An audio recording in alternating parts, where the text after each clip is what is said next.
تباہ کرنے والی. فرعون ملوکیت کا استبداد, انا ربکم الاعلی, روٹی اپنے ہاتھ میں رکھ لینے والا.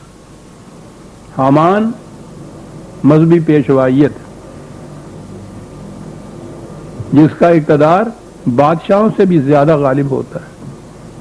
بادشاہ تو مر جاتا ہے, سلطنت ختم ہو جاتی ہے, حکومت دوسری بدل جاتی ہے, ان کے قانون ختم ہو جاتے ہیں. ان کے قانون 1000 برس پہلے جو بنائے تھے انہوں نے آج بھی جاری ہیں. اور تیسری لعنت قارون, دوسرے کی محنت کو ایکسپلائٹ کرنا, خود محنت نہیں کرنی. صرف وہ روپیہ جو ہے, جو اگر جیسا میں کہا کرتا ہوں الماری میں تجوری میں رکھا رہے 100 روپیہ, 100 سال کے بعد بھی دیکھو تو 100 ہی ہوتا ہے, وہ بچے نہیں دیتا. نظام سرمایہ داری یہ ہے کہ وہ کسی ضرورت مند کو دے دیا جائے تو وہ پھر 100 کا 125 150 سے پتہ نہیں کتنے بچے دیتا ہے. وہ تم نے کچھ نہیں کرنا. یہ جو دیا ہے زائدہ ضرورت تھا نا, اس نظام میں تو زائدہ ضرورت اپنے پاس کوئی رکھ ہی نہیں سکتا. نظام سرمایہ داری سرپلس منی کے اوپر چلتا ہے. اپنی ضرورت سے زائد روپیہ پاس ہو تو اس کو دے گا نا کسی اور کو, اور اس سے پھر وصول کرے گا. روپے کے اوپر وصول کرے گا. قرآن نے کہا لیس للانسان الا ما سعی, معاوضہ محنت کا ہے, کیپٹل کا نہیں ہے.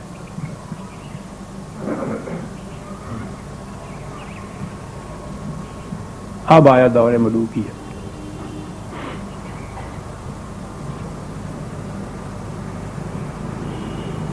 ایک شکل تو بالکل ظاہر نظر آتی تھی, کسی غریب آدمی کو قرضے کے طور پر کچھ دیا جائے, اس قرضے سے قرضے کے اوپر کچھ 5 روپے 10 روپے یہ وصول کیے جائے. ہمارے ہاں بھی جو چلی آئی بات, اس کو بڑا ہی مکروہ سمجھا جاتا تھا, معیوب سمجھا جاتا تھا, گناہ بھی سمجھا جاتا تھا. وہ سود خوار جس کو کہتے تھے پٹھان آیا کرتے تھے, وہ یہ سود تھا. صرف نظر آتا ہے کہ اتنی جرت تو نہ کی کہ اس کے متعلق یہ کہا جائے کہ یہ جو ہے ممنوع ہے, ناجائز ہے, غیر اسلامی ہے. اتنا حصہ تھا. لیکن اپنے سرپلس منی پر, اپنے روپے پر دوسروں سے زائد وصول کرنا, اب اس کی شکلیں کتنی پیدا کر دی گئی. مزارعت شکل پیدا کی. غریب کسان آیا, اس کو زمین کا ٹکڑا مل رہا ہے, پیسے تو اس کے پاس ہے نہیں. وہ آتا ہے ذمہ دار کے پاس کہ صاحب مجھے اگر 1000 روپیہ دے دے تو میں وہ ٹکڑا زمین کا لے لوں گا, کاشت کروں گا, بچوں کو بھی پالوں گا, میں تمہارے پیسے بھی دے دوں گا. اب اگر وہ یہ کہتا ہے کہ اچھا میں 1000 روپیہ دیتا ہوں, 1025 یا 50 زیادہ لوں گا, تو یہ تو ہو گیا نا وہ سود. وہ تو معاشرے میں بڑی بدنامی ہے. سود خوار تو بڑی نفرت کی نگاہ سے دیکھا جاتا تھا. اس نے کہا کہ نہیں کوئی بات ہی نہیں ہے صاحب, میں تمہیں لیے دیتا ہوں, وہ لے لو. وہ ٹکڑا زمین کا لے کے اور اس کو دے دیا کاشت پہ, اور اس کی بٹائی میں سے آدھا لے لیا خود. اپنا اصل جو ہے وہ اس کے سر پہ کھڑا ہے. وہ زمین تو اس نے لے لی ہوئی ہے نا, وہ تو محفوظ ہے. سال بھر اس نے محنت کی ہے. وہ اگر سود لیتا تو 5-10 روپے ہی لیتا نا, آدھی بٹائی لیے چلا جا رہا ہے. شیر مادر کی طرح حلال, کیونکہ اس کا نام ربا نہیں, اس کا نام ہے مزارعت. کاروبار کرنے والے لوگ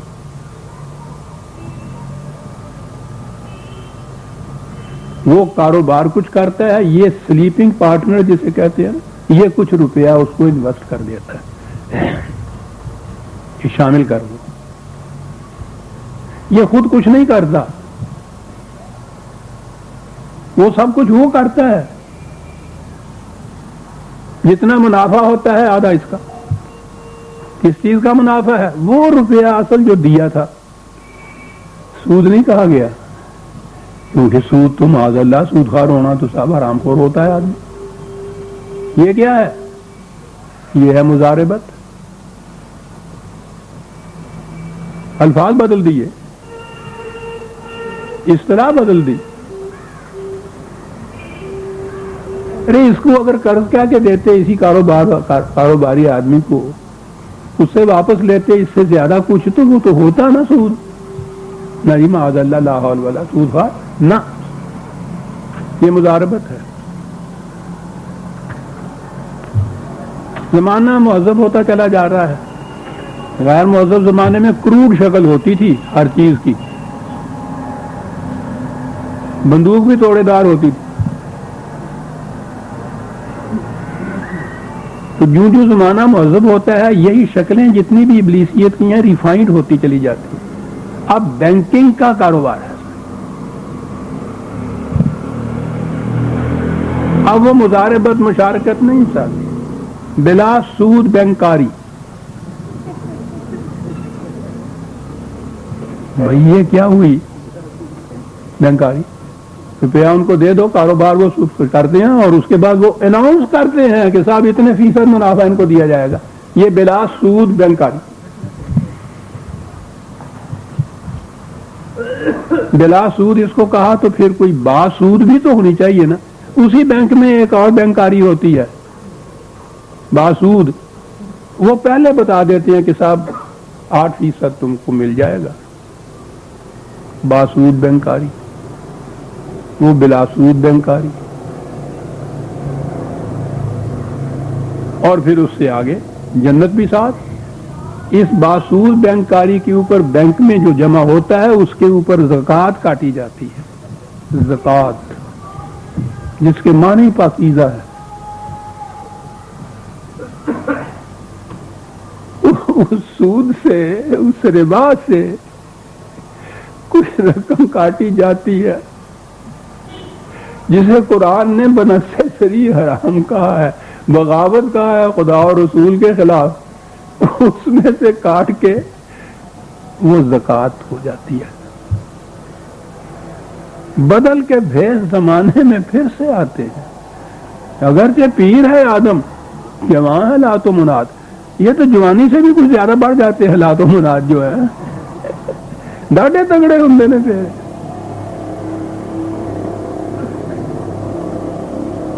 اس عمومیت سے یہ کاروبار سود کا جو ہے اس غیر مہذب دور میں کبھی بھی نہیں ہوتا ہوگا۔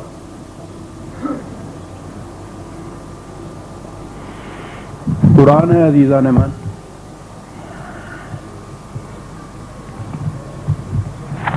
اندازہ لگائیے وہ خدائے علیم و خبیر ہے جس نے یہ احکام دیے۔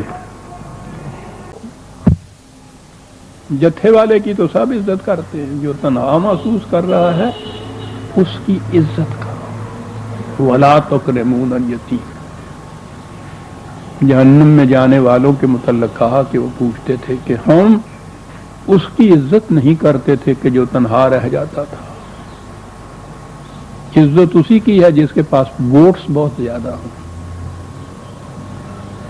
یتیمن ذا مقربتن او مسکینن ذا متربتن۔ کل تک یہ کاروبار اس کا چل رہا تھا، حرکت تھی، کوئی حادثہ ایسا ہو گیا ہے، حرکت بند ہوگی بیچارے کی، ساکن ہو گیا ہے، یمود ہو گیا ہے، رک گیا ہے۔ اور اس رکنے کے بعد کیفیت یہ ہے کہ صبح سے شام تک مٹی میں لتڑا رہتا ہے، پھر بھی ضرورت کے مطابق کما نہیں سکتا۔ کہا ان کو نکالو ان حالات سے، دین یہ ہے۔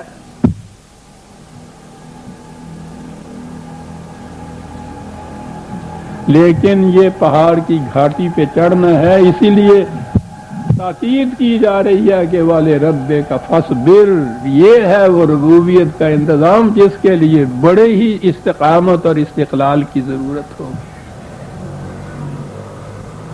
بڑا ہمت شکن نظام ہوگا یہ۔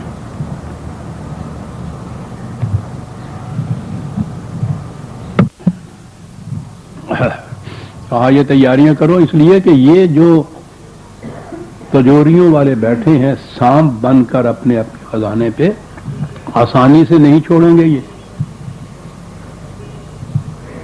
آخری دم تک مخالفت کریں گے, میدان جنگ تک بھی آنا ہوگا. یہ پہلا حصہ جو ہے نا اس نظام کو ختم کرنا لا الہ کا, اس میں یہ مشکلات ہوں گی. وہ آگے حصہ ہے جو اس کو قائم کرنا ہوگا. پھر فَإِذَا نُقِرَ فِي النَّاقُورِ فَذَلِكَ يَوْمَئِذٍ يَوْمٌ عَسِيرٌ عَلَى الْكَافِرِينَ غَيْرُ يَسِيرٍ. اس کے لیے تصادم بھی ہوگا, ٹکراؤ بھی ہوگا. نقور ہوتا ہے ٹھونگے مارنا, یہ چیز کچھ کرنا, چھید کرنا کسی میں. لیکن کوئی بات نہیں, ڈرو نہیں. اگر تم نے اپنی سیرت و کردار میں پاکیزگی پیدا کی, اپنی ٹانگوں میں اتنی مضبوطی پیدا کی کہ ان میں ضعف نہ آئے, لغزش نہ آئے, استقامت دکھائی, تو یہ ٹکراؤ کے دن ان مخالفین کے لیے عذاب مشکل کے ہوں گے, تمہارے لیے نہیں. کون سے لوگ ہیں جو سامنے آ رہے ہیں عزیزان من؟ سورہ مزمل کی 11ویں 12ویں آیت میں دیکھیے, وہاں کہا تھا نا وَذَرْنِي وَالْمُكَذِّبِينَ أُولِي النَّعْمَةِ, کہ تم اپنے پروگرام کے اندر لگے رہو, ان کو چھوڑ دو, ان کو میرے حوالے کر دو. کون ہے یہ جو کہہ رہے ہیں کہ جو کچھ تم کہہ رہے ہو کہ ہمارا نظام غلط ہے, یہ جھوٹی ہے, یہ جھوٹ ہے. یہ کہہ رہے ہیں اولِي النَّعْمَةِ, وہ جنہیں بہت سی آسائشیں اور نعمتیں میسر ہیں.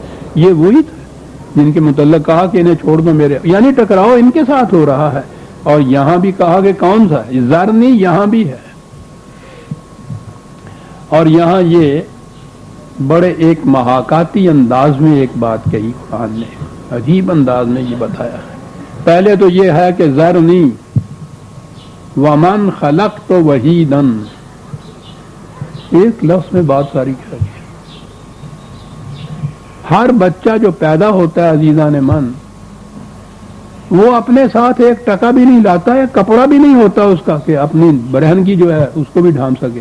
اس طرح سے الگ تنہا آتا ہے, بغیر کسی ساز و سامان کے, بغیر دولت کے. کوئی بچہ نہ امیر ہوتا ہے نہ غریب ہوتا ہے, کچھ نہیں اس کے پاس ہوتا. ذرنی